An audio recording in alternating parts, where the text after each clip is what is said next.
One glorious sunny weekend, I fell ill and spent those sunny days cooped up in bed feeling sorry for myself.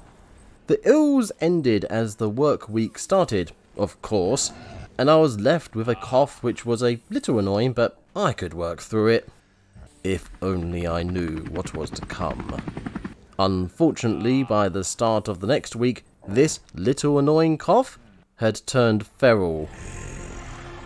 I was coughing up so much material, the exorcist was complaining it was excessive. I was also suffering from horrendous chest pains, which wasn't exactly reassuring. I went to see my local GP, and he told me I had a chest infection, which he gave me some medicine for. He also told me that the pain in my chest was my ribs, which I had sprained coughing so hard so often. At least I knew now that the horrible stabbing pains in my chest when I coughed were my ribs and not anything else. This did mean that coughing hurt like all blimey heck. So did moving my arms. And taking deep breaths. Basically, all of that was out of the question until I was better.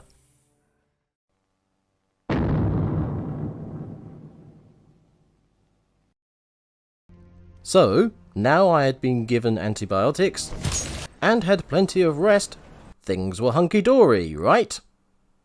Right? Wrong! I went to see my GP on a Monday. By that Friday, I was coughing up blood. I went back to my GP, expecting to return home soon with stronger medication or something like that. Instead, the doctor phoned the hospital and told them I was on my way in. At the hospital, I was seen to by doctors and nurses, and then a lot of doctors and nurses, as they had a bit of a panic. They told me a bunch of numbers which I had no relevance for. Then after much examining, I was told I had double pneumonia! Yay! Wait, no, that's bad. That's really bad. This meant my lungs were filled with gunk to dangerous levels, and they needed seriously sorting out.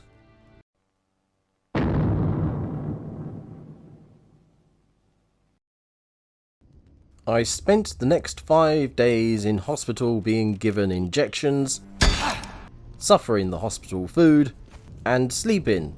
A lot. Because there was nothing else to do. All the while, the doctors and nurses were a bit confused as to what exactly was going on with me. The medications and injections were working, definitely, but some of my symptoms weren't getting better. After 5 days of examinations and tests, I was scanned using some magical modern machinery. It was discovered I had a blood clot in my lung. Yeah, oh no, wait, no, that's bad too. The blood clot had gone unnoticed because it was causing similar symptoms to what I was already going through with my ribs and pneumonia. It was only due to the attentiveness of the doctors that they discovered this sneaky horror. This did mean that I was actually worse off than everyone thought, because the clot was stopping oxygen getting into my bloodstream.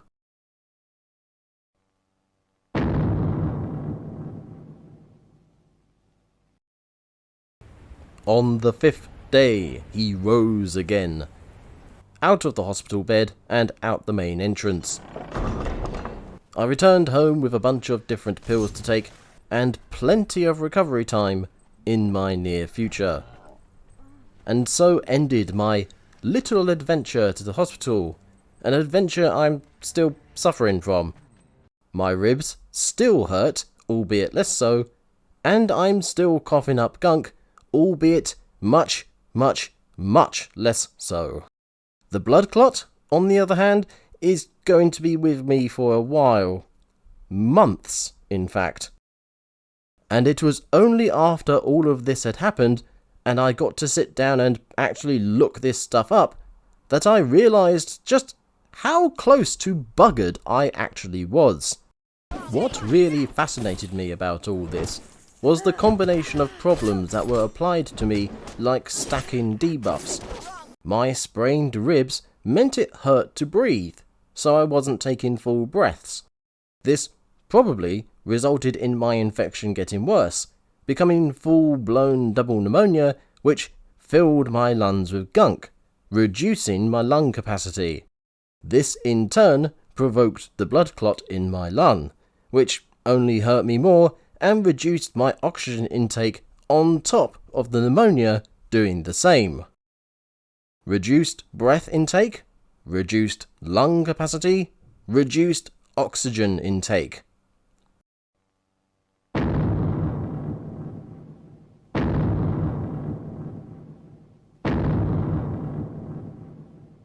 How I didn't suffocate to death, I have no idea.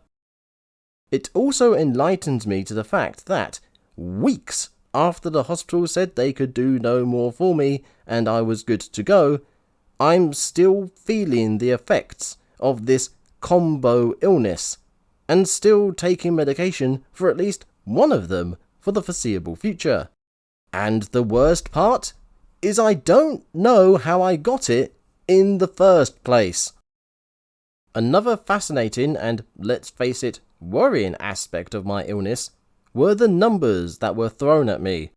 When my GP called the hospital, I had a temperature of 39 degrees centigrade or 102 Fahrenheit and a blood oxygen level of 92%. This isn't much of a difference from normal, i.e., average temperature is 37 degrees centigrade or 99 Fahrenheit, and blood oxygen level is around 97%. But apparently the human body is so balked and requires such specific running specs that even these minor differences can be traumatic. For reference, a temperature of 40 to 42 degrees centigrade or 104 to 108 Fahrenheit and a blood oxygen level below 90% are the danger zones, which explains why all the doctors and nurses came running over to see me when my blood oxygen dropped to 89%. My blood oxygen was also what kept the doctors confused, refusing to go up even when oxygen was being pumped directly into me. It was the clue that led to finding the blood clot, and bloody hell am I thankful they did. Who knows what would have happened if they hadn't. I think that's what I'm going to finish this video with. A PSA that reads, "Go see your doctor." At worst, you'll be told you're alright. At best, you could catch something serious before it gets worse. The National Health Service in the UK gets a lot of stick, mostly unduly so, mostly forced upon it by terrible governments. But they did their jobs and got me sorted, and even discovered a hidden issue that could, if left unchecked, have done me some serious, if not fatal damage. And it didn't cost me a thing. Well, except the £9 for the prescription, damn it. So yeah, go see your doctor. Also, just to confirm, I am alive. I ain't dead yet, and videos will be forthcoming in the future. I ain't given a schedule, but yeah, there are plans. Last but not least, thank you for watching.